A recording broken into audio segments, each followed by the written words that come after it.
Such an amazing story of giving, whose settings are earth and heaven. The scene is a barren desert at a valley with no plant.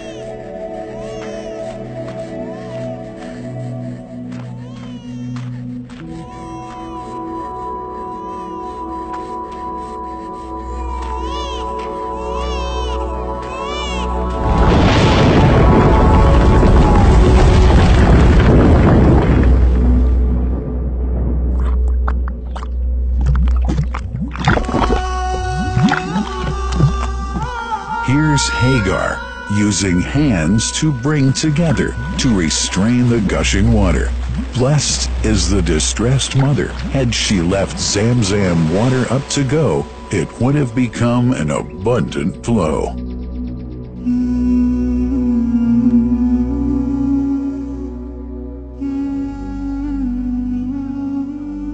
Gabriel stepped hither. Then the great well gushed, superior to all other, a miracle to stay forever, reviving the old tradition.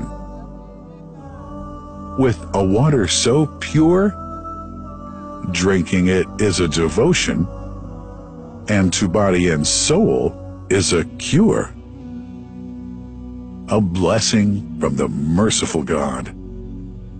And the prophet blessed it even more. With a touch of his mouth, and his heart was wherewith washed.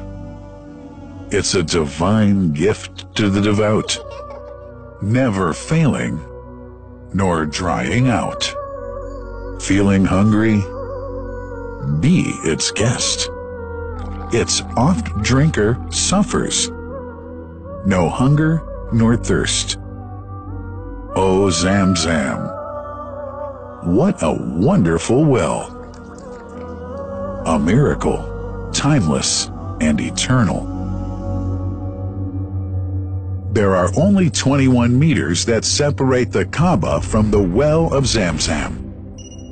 The mouth of the well lies underneath the Mataf area, parallel to the black stone. It has two springs from which pure water issues forth, one from the Kaaba direction, and the other from Abu Qubay's mount and the hell of Safas. That venerable well is ever clean, having no moss, insects, fungi, or other unusual water contaminators. By the grace of God, Zam-Zam's fresh water continues to outflow at 11 liters per second as minimum rate, and 18.5 liters per second as maximum. The amazing thing is that such a prolific well is only 31 meters deep, underneath the Kaaba diameter. The journey of the blessed water starts by pumping up water from the well, using two huge water pumps working alternately for 24 hours a day. Soon after, the pumped water is transmitted to the King Abdullah bin Abdulaziz project for Zam-Zam water in Kadai through special pipelines to maintain its unique characteristics. Crystal clear water is on the way. Come, O seekers, no delay. As for the Prophet's mosque, Zam-Zam water is transported to it in tankers with standard specifications. Their lids and valves are securely locked to preserve the water from any extraneous elements. No one can unlock them but the person in charge at the Prophet's mosque.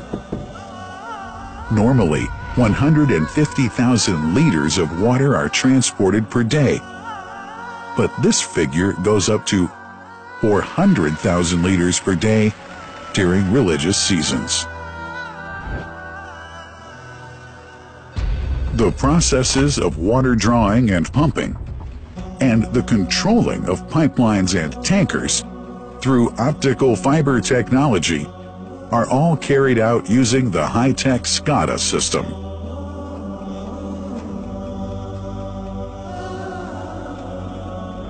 The blessed water is provided at the two holy mosques in sterile containers, carefully distributed at drinking places and courtyards.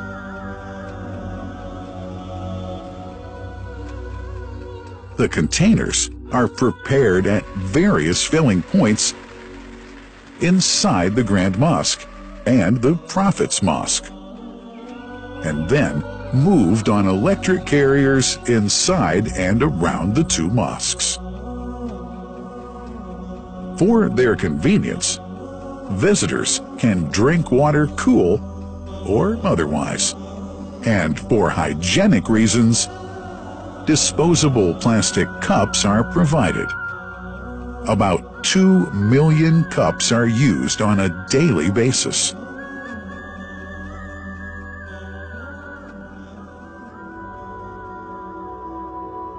Containers' top lids are securely locked for tampering or contamination.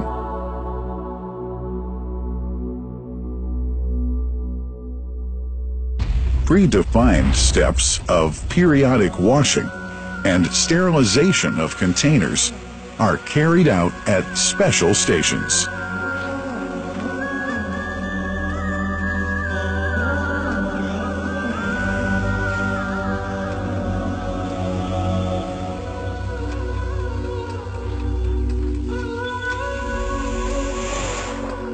Fixed drinking fountains are distributed inside and around the Grand Mosque in Mecca and the Prophet's Mosque in Medina, including all piazzas and floors.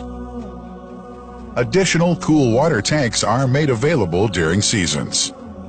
For the convenience of prayers and visitors, the Sabil, located in the eastern side of the Grand Mosque's piazza, is assigned for the on-the-way water filling to mitigate the crowds.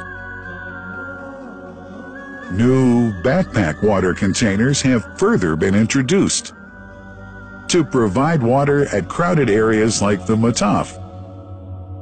Also, the Presidency of the Affairs of the Two Holy Mosques has provided small filtered water bottles to be distributed around the Mataf to the occupants of the first line for prayer and in the funerals area. The zam-zam water dispensed in the Grand Mosque is estimated 700,000 liters per day, but this figure springs to 2 million liters per day during seasons. Random samples of water are taken from containers, fountains, and tankers around the clock to verify that water is free from contaminators, impurities, and bacteria. Up to 100 samples are taken on a daily basis to be tested in a special lab.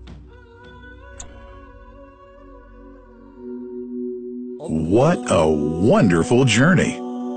An important question is yet to be asked regarding the plant that runs the great project of zam-zam water dispensation.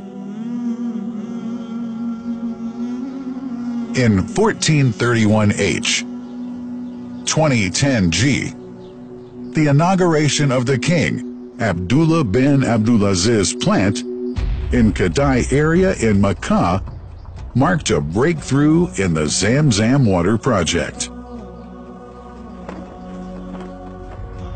Thanks to that plant, people have been spared the strenuous efforts they used to make in their attempts to get access to the best water on earth.